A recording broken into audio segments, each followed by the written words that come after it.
지지난주에는 이마고 데이, 하나님의 형상에 대한 이야기를 했고, 지난주에는 이미타치오 데이, 하나님을 본받음에 대한 이야기를 했고, 오늘은 코람 데오, 하나님 앞에서 라는 말씀으로 함께 생각을 하려고 합니다.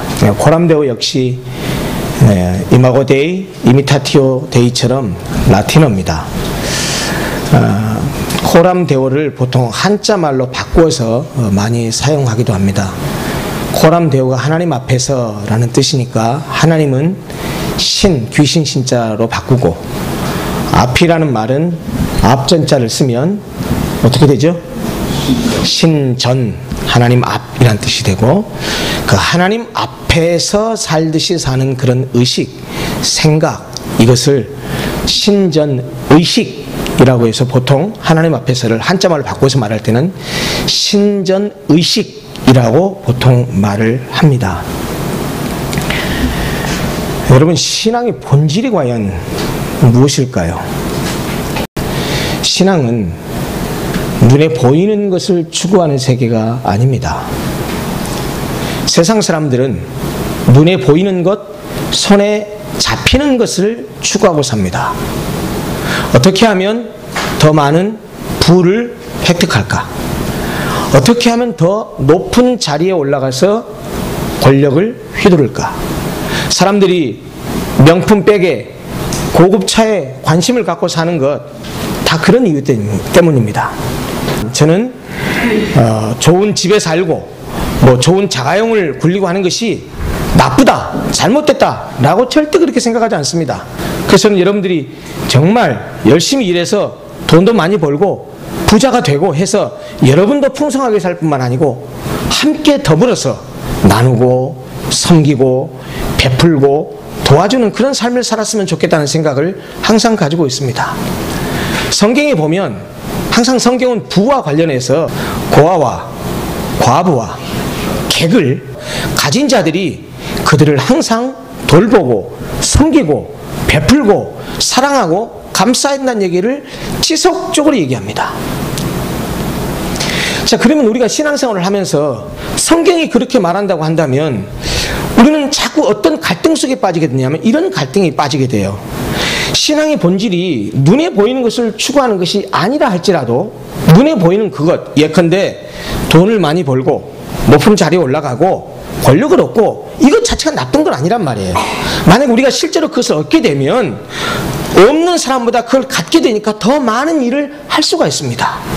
여러분, 사실 자본주의 사회에서 하나님 일을 할 때 하나님 일은 돈으로 하는 것이 아니고 믿음으로 한다라고 하는데 그 말 맞아요? 원리적으로 믿음으로 하죠. 근데 여러분, 돈 없이 할 수 있는 일이 무엇입니까? 그 말은 돈을 의지해야 된다는 말이 아니고 돈은 수단으로서 필요한 겁니다. 그러니 우리 젊은 친구들 열심히 공부하고 열심히 노력해서 대학도 좋은 대학 가고 취업도 좋은 데 취업하고 돈도 많이 벌고 높은 지위에 올라가고 하는 것이, 그것 자체가 절대로 나쁜 것이 아니란 말이에요. 자, 여러분, 신앙생활은 분명히 보이지 않는 세계를 추구하는 것이라고 한다면, 그리고 분명히 보이는 것들도 우리가 삶을 살아가는 데 있어서 하나님 나라를 실현하는 데 필요한 것이라고 했을 때 우리는 서로 상충하게 된단 말이에요. 뭐냐면 내면의 세계를 추구할 뿐만 아니고 바깥으로 드러나는 세계를 추구하면서 동시에 가져야 되니까, 여러분, 인간이요, 육체를 가졌기 때문에 감각을 가지고 있는 존재이기 때문에 눈에 보이는 데 빠릅니까? 눈에 보이지 않는 데 빠릅니까? 눈에 보이는 것에 관심을 먼저 갖습니까? 보이지 않는 것에 관심 갖습니까? 여러분, 어디를 갔더니 누가 이 지갑을 흘리고 갔나 봐요. 네? 그 지갑을 흘리고 왔는데 우리가 그 지갑을 보는 순간, 딱 이거 보는 순간 이걸 보고 그 다음은 뭘 보냐면 주위를 살필 것 같아요. 주위를. 아무도 없다라는 걸 확인하고 나면 그 다음에 한 가지 더 살필 것 같아요. 뭘 보죠, 제가? 예. CCTV 있나 없나 볼 것 같아요. 만약에 그게 없다 그러면 심각한 고민에 빠질 것 같아요. 이걸 in my pocket 할까? 주인을 찾아주도록 어떤 액션을 취할까? 마땅히 주인에게 찾아줘야 한다는 사실을 모릅니까? 우리가 알아야 할 모든 것들은 유치원에서 다 배웠습니다. 먹을 것 있으면 친구하고 나눠 먹어야 된다. 어려움에 처한 친구가 있으면 도와줘야 된다. 그리고 주인을 잃은 물건이 있으면 절대로 거기에 욕심내지 말고 주인 찾아줘야 된다. 우리가 알아야 할 모든 것들은 유치원에서 다 배웠습니다. 근데 왜 그렇게 안 되죠? 그게 하나님을 떠난 죄인의 본성입니다. 이 코람데오 하나님 앞에서라고 하는 말은요, 다른 것이 아닙니다. 어떤 의미에서 신앙의 가장 본질적인 얘기를 하고 있는 겁니다. 방금 제가 CCTV 얘기를 했는데, 우리가 의식을 하든 못하든 하루 동안 살아가면요, 우리의 동선이 우리가 어디에서 뭐 하는지 현재 대한민국에 설치되어 있는 CCTV만 다 확보해서 조사를 하면은요, 동선을 다 할 수 있습니다. 요즘에 범죄율이 아무리 범죄를 해도 결국은 잡히게 되는, 뺑소니 사고도 마찬가지고, 그렇게 되는 이유가 뭐냐면 뭐죠? 뭐 때문이죠? 보이지 않는 눈입니다. 의식하지 못하는 눈입니다. 근데 문제는 뭐냐? 우리는 눈에 보이는 것만 있다고 생각해요. 눈에 보이는 CCTV만 생각해요. 눈에 보이는 블랙박스만 생각해요. 그러나 여러분, 우리의 모든 것을 일거수일투족을 CCTV가, 블랙박스가 다 기록하고 관찰하고 저장하고 있는 것처럼 우리가 사는 모든 삶의 일거수일투족을 누가 감찰하고 계십니까? 하나님이 보고 계십니다. CCTV의 눈길, 블랙박스의 눈길은 의식하면서 하나님의 불꽃 같은 눈길은 별로 의식하지 못하고 사는 것이 우리들인 것 같아요. 오늘 제가 이 코람데오 신전 의식을 통해서 여러분들에게 하고 싶은 오늘 설교의 결론은 뭐냐면, 하나님 앞에서 삽시다는 겁니다. 보이지 않는 하나님 앞. 우리는 세상 사람과 다른 게 뭐냐면, 세상 사람들은 보이는 것을 추구하고 사람들의 눈길을 의식하고 CCTV 블랙박스를 의식하고 살지만, 적어도 우리는, 하나님 믿는 우리는 보이지 않는 하나님이지만 온 우주 만물을 창조하시고 지금도 우리를 감찰하시고 다스리시고 지배하시는 그 하나님, 우리를 지금도 눈동자처럼 지키시고 보호하시는 그 하나님의 눈길을 의식하고 사십시다 하는 말을 하고 싶은 겁니다. 오늘 성경에 어떤 본문이 뭐라고 말하냐면, 시편 139편의 내용은요, 한마디로 말하자면 전체의 내용이 어떤 거냐면, 하나님의 눈길은 피할 곳이 없습니다. 그런 얘기입니다. 오늘 본문 한번 자세히 읽어볼까요? 여호와여, 주께서 나를 살펴보셨으므로 나를 아시나이다. 여기서 살펴보다라는 이 히브리 말의 의미는 무슨 말이냐면, 현미경, 돋보기 같은 걸로 이렇게 관찰해서 이렇게 들여다보는 거예요. 이렇게 들여다보는 거예요. 이렇게 들여다보기 때문에 하나님이 뭘 아신다고요? 나를 안대요. 여호와여, 주께서 나를 이렇게 돋보기 들이듯 현미경 들이듯 살펴보기 때문에 나를 아십니다. 그러면서 구체적으로 이렇게 시인이 고백합니다. 주께서 내가 앉고 일어섬을 아시고, 내가 앉는 것, 일어서는 걸 아신답니다. 멀리서도 나의 생각을 밝히 아시오며, 나의 앉고 일어섬을 아시고 멀리서도 내 뭘 아신다고요? 생각까지 아신대요. 누가 그러신다고요? 하나님이 그러신답니다. 3절 이렇게 말합니다. 나의 모든 길과 내가 눕는 것을 살펴보셨으므로 나의 모든 행위를 익히 아시오니, 행위를 다 아신답니다. 그리고서 4절에는 이렇게까지 표현합니다.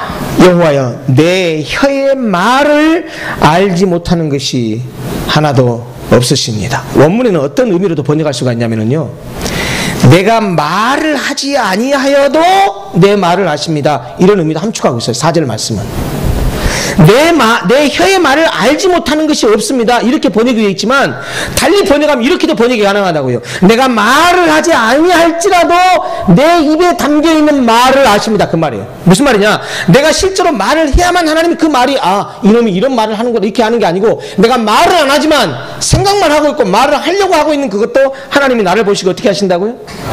아신답니다. 야, 여러분, 그러면 우리가 하나님을 피할 수 있는 것이, 하나님 앞에 감출 수 있는 것이 뭡니까? 아무것도 없습니다. 이런 의식을 가지고 산다고 한다면 우리는 결코 허튼 짓 할 수가 없습니다.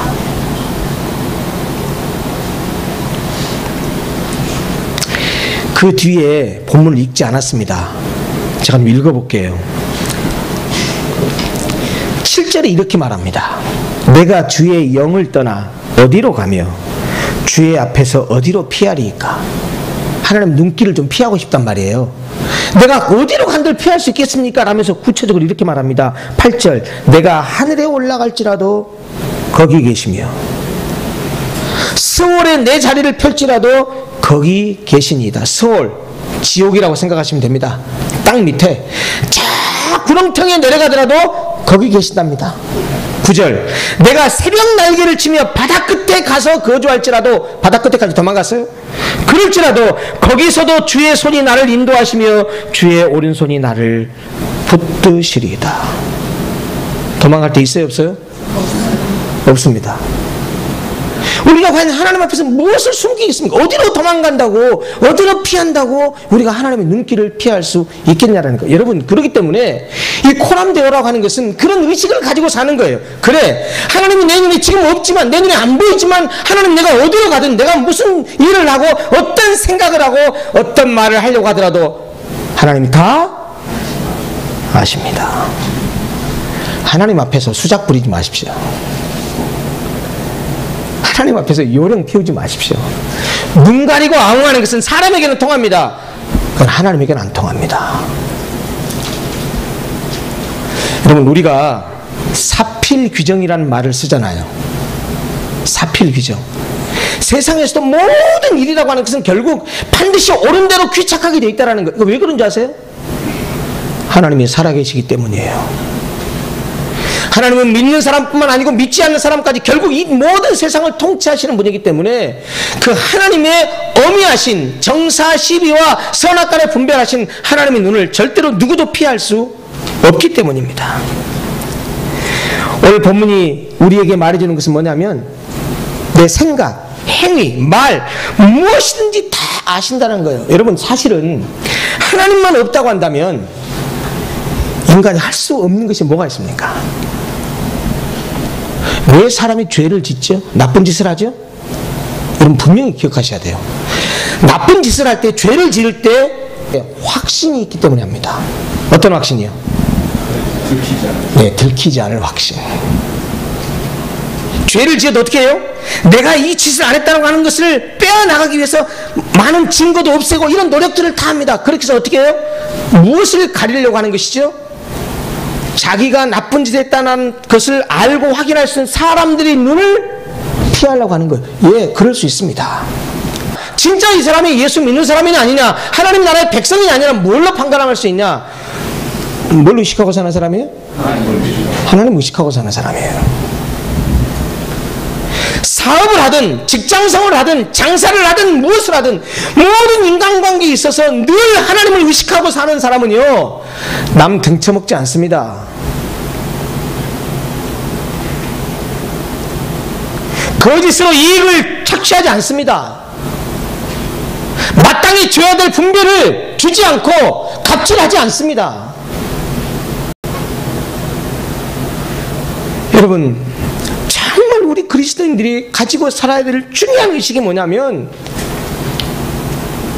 코람데오, 신전의식이에요. 하나님 앞에서 사는 의식. 여러분, 최초의 인간인 아담이 죄를 짓고 나서 가리고 숨었습니다. 여호와 하나님께서 부르십니다. 아담아, 아담아, 네가 어디 있느냐? 하나님, 내가 벗었으므로 부끄러워 숨었나이다. 여러분 한번 여쭤보십시다. 하나님이 아담이 죄짓고 가리고 숨은 걸 몰라서 너 어디니? 물었습니까? 하나님이 그걸 몰라서 아담아 너 어디 있니? 라고 찾으셨냐고요. 다 아는 거예요. 여러분 어쩌면 우리에게 일상의 삶 가운데서 늘상 우리에게 그렇게 묻고 계신지 모릅니다.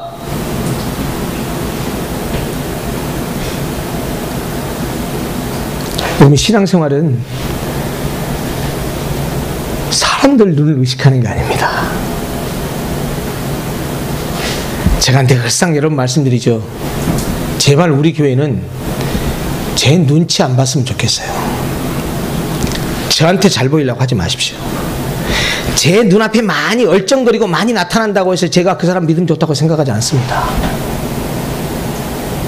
제가 진짜 바라는 삶은 일주일 동안 교회 하루도 안 와도 새벽 기도도 안 오고 수요일 모임도 못 오고 아무도 올 수가 없어요. 상황이 그렇다 할지라도 내 삶의 현장 가운데서 하나님 앞에 살면서 성경이 말하는 대로 성경이 가르치는 대로 그 진리에 따라 몸부림치고 발버둥치고 산다고 한다면 날마다 와서 새벽 기도하고 살면서 하나님 뜻에서 살지 않는 사람보다 100번 믿음이 좋은 사람이고 하나님은 그러한 삶을 우리를 더 기뻐하십니다.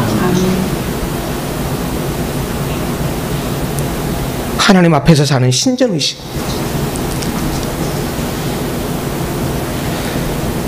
여러분 창세기 후반부에 가면 주인공이 요셉이 됩니다. 이스라엘 족장들 아브라함, 이삭, 야곱이 사실 이스라엘 족장 등이었는데 그 야곱의 12아들 가운데 11번째 아들인 요셉이 창세기 저 뒷장에 가면 주인공이 돼요. 근데 요셉이 이집트에 끌려가서 노예로 팔려가서 군대 장관 보디발의 집에서 이제 모든 집을 다 관할하는 집사가 됐습니다. 근데 이 보디발 장군의 아내가 자꾸 꼬드깁니다. 17살 때 포로로 잡혀갔으니까. 그리고 이집트의 국무총리가 된 게 30살입니다. 30살. 그러니까 역으로 추적해보면 그때 당시에 보디발 아내가 자꾸 이 요셉을 성적으로 유혹했던 그 당시에 요셉의 나이는 아마 27, 8쯤 됐을 것 같아요. 왜냐하면 감옥에 들어갔다가 2년 동안 나간 떡 맡은 자가 술 맡은 자가 나가서 요셉을 잊어버렸다가 애굽 바로왕이 꿈꾸고 꿈 얘기를 얘기해줘서 바로왕 앞에 가서 꿈을 해몽해서 국무총리가 된 게 30살이니까 아마 그렇게 계산을 하면 27, 8 이쯤 됐을 것 같아요. 그러니까 포로로 끌려간 후에 한 10년 정도 지났습니다. 그러니까 아마 이집트 말도 많이 언어도 됐을 거고 문화도 많이 익숙했으리라고 추정할 수 있어요. 성경에는 그런 말이 전혀 없지만 미로 짐작해 보면 나중에는 보디발 장군이 출장 가고 없으니까 이 아내가 말이죠. 생각해 보세요. 요셉은 종입니다. 보디발 장군의 아내는 자기 주인입니다. 요셉 입장을 보면 그 주인의 비록 성적 놀이개가 된다 할지라도 그렇게 되는 것이 노예 생활을 탈출할 수 있는 좋은 계기가 될 수도 있어요. 얼마든지. 그런데 요셉이 뭐라고 말합니까? 내가 어떻게 하나님 앞에서 득죄하리까? 아무도 보지 않고 보디발 장군도 보지 않고 보디발 장군 아내와 자기밖에 없어서 얼마든지 나쁜 짓을 할 수 있지만 내가 어떻게 하나님 앞에서 여호와 앞에서 득죄할 수 있겠습니까? 라고 고백하는 그 요셉의 믿음이 그게 신전의식 속에 사는 믿음이라는 겁니다.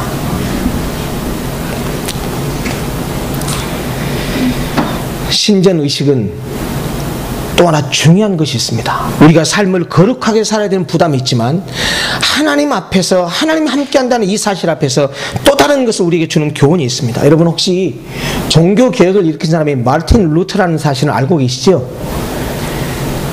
버름스 국회에서 루터를 소환합니다. 너가 그럼 주장하는 그 얘기 철회해라. 그렇지 않으면 파문시킬 것이다. 그 집으로 돌아왔습니다.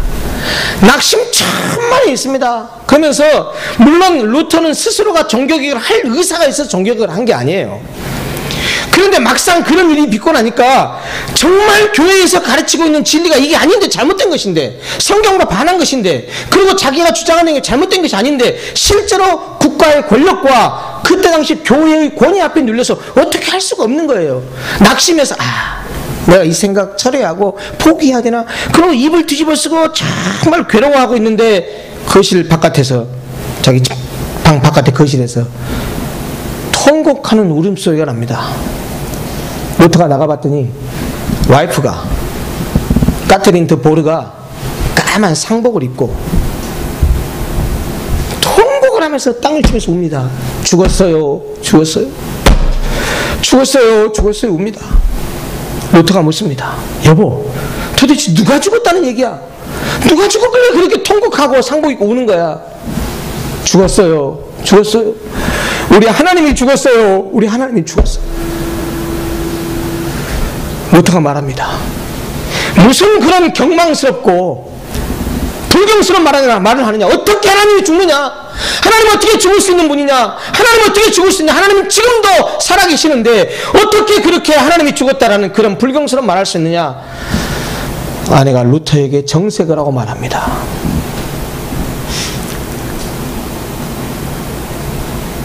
그런데 당신 왜 그렇게 입을 뒤집어 쓰고 나자빠져 있습니까? 당신이 말하는 것처럼 하나님이 죽지 않고 살아계시다고 한다면 당신이 낙심하고 당신이 그렇게 실망할 이유가 어디 있습니까? 하나님이 정말 살아계셨다고 한다면 당신이 그렇게 얘기한, 성경의 진리를 얘기한 것을 굽히지 마십시오. 법정에 서서 보름수국회에 소환돼서 루터가 했던 말, 나는 하나님 앞에 있습니다. 하나님 나를 도우셔서 라고 선언하고 결국 파문을 당했습니다. 파문을 당하고 2년 동안 영주의 보호를 받으면서 독일어로 성경을 번역했고, 그 독일어로 번역된 성경이 삽시간에 유럽 전역에 퍼져가면서 종교개혁의 성공을 이룰 수 있었던 겁니다. 여러분, 하나님은 보이지 않습니다. 비록 우리가 어렵고 힘들고 풀 수 없는 어려운 문제 앞에 닥쳤다 할지라도 꼭 기억하십시오. 분명히 이 일을 도울 수 있고 해결할 수 있는 사람이 분명히 있기도 할 겁니다. 그러나 그런 인생의 도움보다도 정말 하나님을 믿는 사람이라고 한다면 보이지 않는 그 하나님이 분명히 도움의 손길을 나에게 펼치실 것이라는 믿음이 있어야 돼요. 아멘. 여러분, 특별히 사업하시는 분들, 사업하는 사람들은 어떤 문제가 딱 꼬이면 이걸 문제를 풀어가려고 한다면 정말 골머리를 썩습니다. 많은 문제들을 해결해야 됩니다. 그러나 그럴 때마다 제가 꼭 하나님의 말씀 앞에서 여러분들 권면드리고 싶은 것이 있어요. 잊지 마십시오. 보이지 않는 하나님이지만 그분이 내 편이다. 아멘. 그분이 나를 붙들고 계신다. 내가 그 하나님 손에 붙들려 있기만 한다고 한다면 그 보이지 않는 하나님께서 분명히 내 이 모든 일들을 해결하실 것이고 풀어가실 것이고 이 모든 일들을 이끌어 가실 것이다. 그렇기 때문에 내가 하는 일이 명분이 분명하다면 어떤 일도 자신감 있게 할 수 있는 것이 우리 그리스도인들이에요. 아멘. 여러분, 기도를 할 때도 마찬가지입니다. 주시옵소서 주시옵소서 아무리 쇳소리 내면서 열심히 한다고 해서 그렇게 해서 응답받는 게 아니에요. 여러분, 그렇게 쇳소리 내면서 기도한다고 해서 그렇게 해서 하나님 응답받는 게 아니에요. 여러분, 기도 응답받는 비결이 성경적으로 보면 두 가지입니다. 첫째, 기도하는 그 내용의 명분이 분명해야 돼요. 그것이 내 욕심을 위한 것인가, 하나님 나라를 위한 것인가. 명분이 분명하면 어떤 것이라도 구하십시오.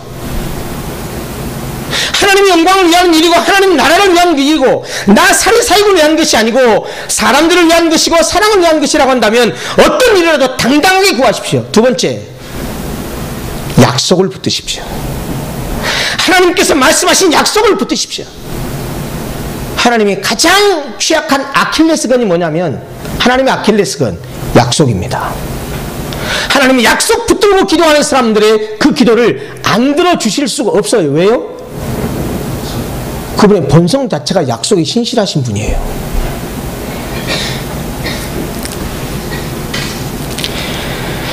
사랑하는 성도 여러분, 우리들은 예수 그리스도로 인해서 하나님과 화목된 사람들입니다. 그래서 하나님을 아버지라고 부릅니다. 우리는 더 이상 죄의 종이 아닙니다. 우리는 자유자가 되었습니다. 우리는 더 이상 사탄의 포로가 아닙니다. 하나님의 자녀가 되었습니다. 에베소서에 있는 말씀처럼 빛 가운데 행하고자 빛으로 나온 사람들입니다. 그분의 은혜의 보좌 앞에 나온 자들입니다. 예수님이 두드리신 문소리의 문을 열고 그 예수 그리스도를 마음에 영접한 자들입니다. 계시록 3장 20절의 말씀처럼 그분과 더불어 먹고 마시고 함께 사는 자들입니다. 성령이 거하는 몸이 되었습니다. 성전이 되었습니다. 여러분 꼭 기억하십시오. 코람데오라고 하는 것은 성도들의 실존적인 자리매김입니다. 잊지 마십시오. 코람데오라고 하는 것은, 신전의식 속에서 하는 것은 우리 성도들로 하여금 성도 되게 하는 자리매김하는 것이 코람데오입니다.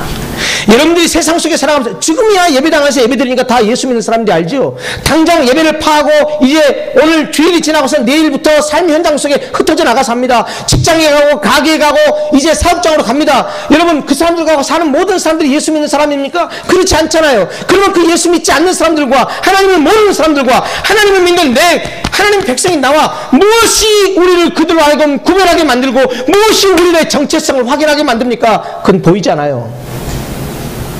코람데오의 정신으로 살아가는 삶의 모습이 우리를 그들과 다르게 만듭니다.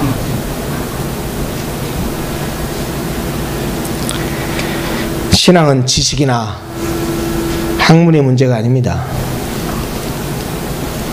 신앙은 주님 앞에서의 결단이고 고백입니다. 주님 앞에서 살아가는 실존적인 행위이지. 네, 여러분 제발 좀 귀담아 들으십시오. 신앙은 행위지 종교적인 의식이 아닙니다. 예배당은 몇 번 나오느냐, 주일날 교회를 가느냐 안 가느냐, 예, 중요하죠. 그러나 신앙의 본질은 그게 아니옵시다.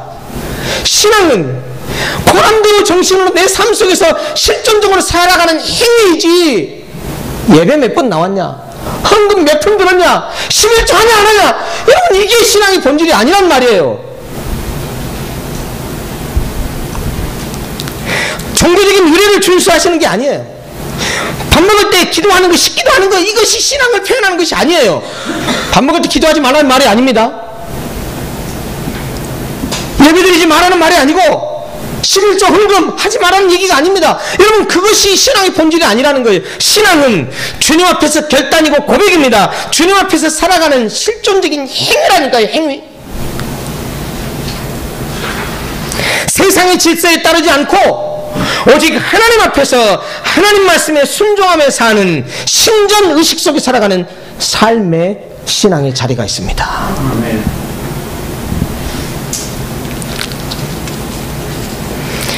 우리는 모두 하나님의 현존을 피해서 떠날 수 없는 존재입니다. 우리가 하나님을 분명히 인식하고 부르짖을 때도, 혹은 인식하지 못하고 부정하는 때도, 내가 하나님의 거룩한 일을 할 때도 하나님이 그곳에 계시지만 내가 죄를 지을 때도 하나님 그곳에 계십니다. 이것을 깨닫고 느끼게 될 때 우리는 죄로부터 긴장감을 가질 수 있는 겁니다. 이런 신전의식 속에 살아가면 설령 죄를 범했다 할지라도 죄를 숨기거나 죄로부터 숨으려고 하지 않고 주님 앞에 나아가서 죄를 자백하고 용서받는 삶을 살 수 있는 겁니다. 사랑하는 성도 여러분, 하나님 앞에서 삽시다.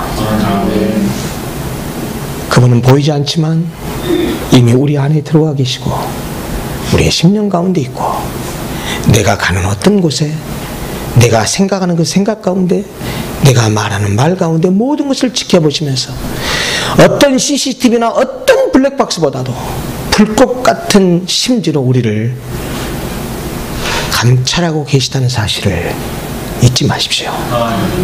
그러기에 우리는 하나님이 보이지 않는 하나님을 두려워할 줄 모르고 오만방자하게 살아가는 이 세상 사람들 속에서 권력이면 단 줄 알고, 돈을 가지고 있으면 단 줄 알고, 그 그거 가지고 갑질하고 권력으로 위세 떨고 그렇게 위선적이고 이중적인 삶을 살아가면서 돈이 권력이 전부라고 살아가는 그 사람들 앞에서 아니다!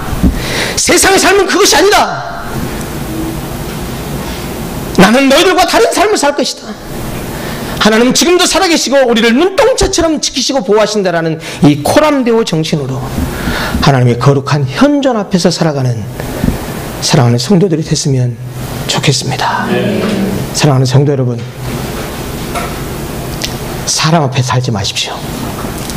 목사 앞에 살라고 하지 마십시오. 누구 눈치 보려고 살라고 하지 마십시오. 우리가 보아야 될 눈치는 딱 한 번밖에 없습니다. 우리 하나님 눈치 보고 삽시다. 하나님 앞에서 삽시다. 그것이 코람데오의 신전의식으로 살아가는 성도들의 삶의 자리매김입니다. 기도하겠습니다.